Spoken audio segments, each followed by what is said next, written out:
Dalton Knecht vs LeBron James mangyayari sa All-Star Game. Pero bago yan, Charlotte Hornets gusto pa rin na ituloy ang trade sa pagitan ng Lakers para dito kay Mark Williams. Nagpetisyon na nga sila sa NBA patungkol dito para ituloy ang nasabing trade. At ayon pa sa report ay magkakaroon di umano ng isang trial na pinapangasiwaan ng NBA. At dito nga ay titingnan ng mga nasabing judge kung dapat bang ituloy o hindi ang nasabing trade. Ang sinasabi kasing dahilan dito kung bakit hindi natuloy ang trade ng Lakers at Hornets ay ang pagbagsak ni Mark Williams sa physical exam.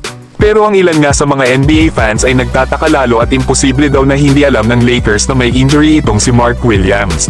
Lalo at may sarili nga daw ang Lakers na mga scouts.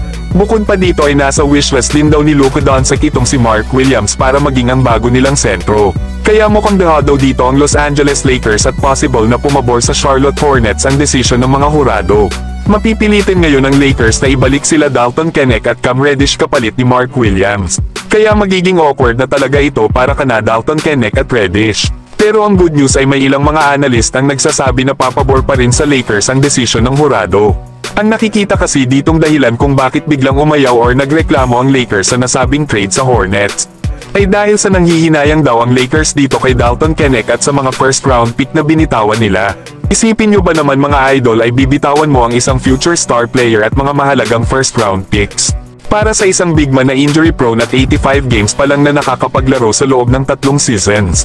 Para bang ang nangyari sa Lakers ay napasubo sila sa pagkuha dito kay Mark Williams dahil nga sa kailangan nila ng isang big man para kana LeBron at Luka. Kaya noong napag-isip-isip siguro ng Lakers ang halaga ng mga assets na ibinigay nila sa Charlotte Hornets, ay mukhang lugi talaga dito ang Lakers at possible pang hindi umabot si Mark Williams ng postseason. Mas maganda kasi mga idol kung mag-aantay ang Lakers sa free agency sa summer. Lalo at itong si Miles Turner na matagal ng target na kunin ng Los Angeles Lakers ay magiging unrestricted free agent na sa summer. Kaya tingnan natin mga idol ang magiging desisyon ng mga judge sa petition ng Charlotte Hornets para sa ginawa nilang trade sa Lakers. Samantalang grabe si Dalton Knecht, makakatapat nila ang kupunan ni Shaquille O'Neal sa All-Star Tournament na pinapangunahan ni LeBron James. Ito nga ay matapos na manalo ang kanilang kupunan na Team C sa championship ng Rising Star. Kasama nga ni Dalton ang kapwa nitong mga NBA players na sila Zach Edey, Stephon Castle, Jalen Well at ang second-year guard ng Utah Jazz na si Keyon T. George. Unang ang tinalo ng kupunan ni Dalton Knecht sa semifinals ang Team T na pinapangunahan nila Jaime Jaquez Jr. at ang number 1 overall pick na si Zaccharie Risache. Na dito ay nakagawa nga si Dalton Knecht ng 7 points, 4 rebounds at 4 assists.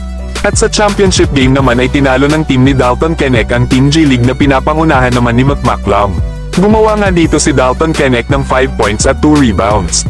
Kaya naman ay ang kupunan ni Dalton Knecht ang mag-a-advance sa All-Star Game sa Lunes para harapin ang Team Shaq. At makakaharap nga ni Dalton Knecht ang kanyang teammate na si LeBron James. Kaya possible na dito ilabas ni Dalton Knecht ang galit niya kay LeBron sa pag-trade sa kanya ng Lakers.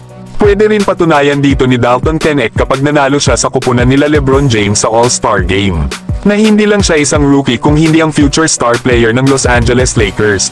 Samantalang itinanghal naman na Rising Star MVP itong si Stephon Castle ngayong 2025. Nasa Game 1 nga nito sa semifinal ay gumawa ito ng 6 points, 4 rebounds at 4 assists na may 3 out of 6 sa field goals. Pagdating naman ng Game 2 sa championship game laban sa G League team, ay gumawa naman ito ng 12 points, 3 rebounds at 2 assists. 5 out of 8 naman ito sa field goal made. Pero kayo mga idol, ano ang masasabi nyo dito? Magawa kaya ng Team C na ma-offset ang Team Shaq na pinapangunahan ni LeBron James?